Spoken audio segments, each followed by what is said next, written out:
Ya, bagaimana caranya supaya anak kita taat kepada orang tua. Maksudnya tidak berani mengambil uang orang tua. Oh, pur. Ipo celeng dayo po kai cok buku bank po itu duduk nomor pin thang macam tu. Kiban cara ta pegah bangan ne bet tajam jaro bet icok peng dayo yang hanata yang hana yang memang hana tabi keji. Ne mien itu rumah kata jam jaro naudzubillah min dalik. Kai pegot roi nyan berarti na rasa ketidakpercayaan. Menyana ne gedanyo rumah hijat cok peng ya hijat cok peng mak hijat cok peng ado hijat cok peng ado ni nyan na kesenjangan dalam kehidupan. Maka sama-sama gedanyo benahi. Baik tadhut baik tapo. Tabakan pancuri jihan. Persit dia itu belum cukup pola pikir. Makanya nak kita pengu baik tak fikir tanya hana urusan nyan. La agama dempa kana.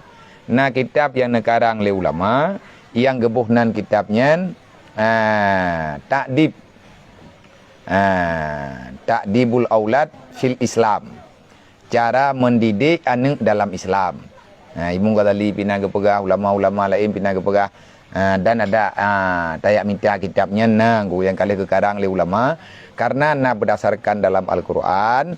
Nah, perintah Allah Ta'ala dalam Quran wal yakhshalladzi buya gedanyo ma dan ya monya andai kata mati ya takobah anak lang dunia anak tanyo hanai turi ilmu agama. Artinya hanai itu haturan Allah, hanai itu wasiat Nabi, nyan bahaya ma bahaya ya.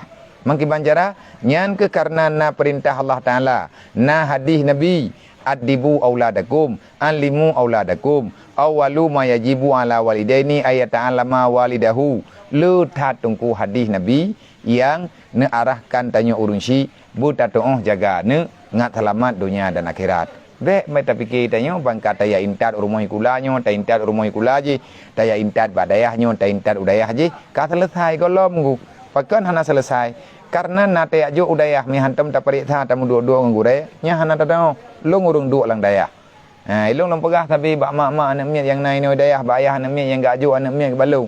Lu yu merempak ngan lu. Lu yu merempak ngan dewan guru yang tukang temu buat anak kayan. Gelah tu buat anak kayan. Nya tiga tahu ke begitu yang merempak ngan guru anak ke. Gak tanya kiban ka anak kayan. Kiban ante balai, kiban jamaah, kiban aturan. Baik kepikir kanyan bahan ai wawoi daya. Kanya kadang ke ni keroi bilik. Mai guru nak pegah-pegah baik sampai ke pegahnya. Bungeh ya gak poh anak ke daya. Tetapi menyering tamu pegah-pegah bagang gure ni nyan anak tanyo yoi ilung tabe ilung pegah menyan yau daya ne merempok ngan lung menyana lung gebike leuran te yang merempok daya te ajo terkah daya kadang-kadang kegegatnya peh tapi peng ko mentawo thalam phom do ngurung nanti tiga merempok daya ge ajo peng daya pajang kata leke peng bau rương ada pi hana peng te menyana ge jo pi te jo pada pumum menyana ben ajo kono jo gede nyamanan ta pegah. Tetapi yang perlet yang merempak dengan gurai anak tu anak miat paling yoi menya urang syiji keluarga ji yang merempak dengan gurai. Bakal ada anak mi pengun. Te kita yang lima kita yang leah hai. Na gurai ke yang idea. Kepuan ni kuna merempak tang gurai ka. Oma tungku leke oma mak leke ma hana gurai lung idea. Hog kaguau gompong. Kai pengun mai pengun ya hai. Padahal empah yoi. Menya tekedi merempak mai gurai ngan merempak mak dengan gurai kop kita yang masalah ji. Makanya anak miat di malatan hai perempuan mangayai. Temai tanya nyoba masalah tadi didik anaknya harus siap tak selidiki dengan segala kebijakan. Kiban cara biar tak pegat anak miat bet tajam jarau. Pempeng katanya wei cok dia tak kubah itu miliap. Itungkit mari tiuli iculiak kathu macam tu.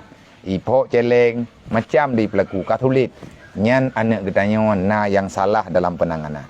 Kadang-kadang jihnya kaperle pengle putra leh kai pebuat. Baik pengaruh-pengaruh ngon. Baik syaram tuah, baik tapu biya keluarga tanyo darah katanya urusan ngan katanya tengah ngan Allah Taala ba uro kiamat ka.